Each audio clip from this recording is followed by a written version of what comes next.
ছাব্বিছতম ৰাস উপলক্ষে আজি আমাৰ দ্বিতীয় কাৰ্যসূচী দ্বিতীয় দিনৰ আজি সেয়েহে আজাৰ গাঁও পঞ্চায়তৰ সদস্য সুমিত্ৰা বড়ো ৰম্পী বাইদেউক আমি মঞ্চ উদ্বোধন কৰাৰ কাৰণে আমি নিমন্ত্ৰণ জনাইছিলোঁ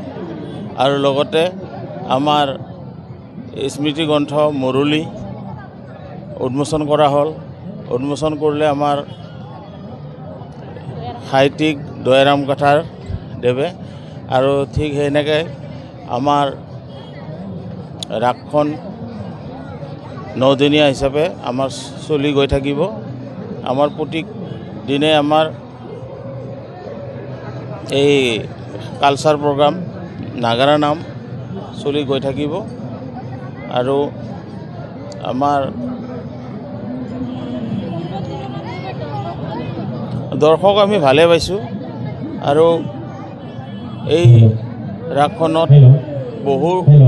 দৰ্শক আহি আমাক অলপ কিছুমান ভুল হ'লেও আমাক দিয়া পৰামৰ্শ দি যায় সেইটো ধন্যবাদ দৰ্শকসকলক আমাৰ এই ৰাসখন 2000 চনতে ষ্টাৰ্ট কৰা হৈছিল আমাৰ 5টা মূৰ্তি লৈ আমাৰ এই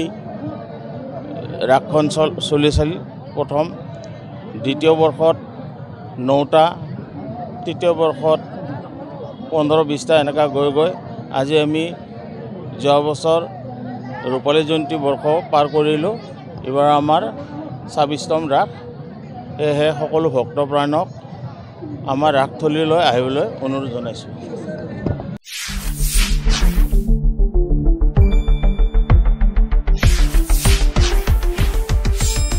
শুদ্ধ আৰু বিস্তৃত বাতৰিৰ বাবে চাই থাকক নিউজ ডেস্ক ৰিপোৰ্ট।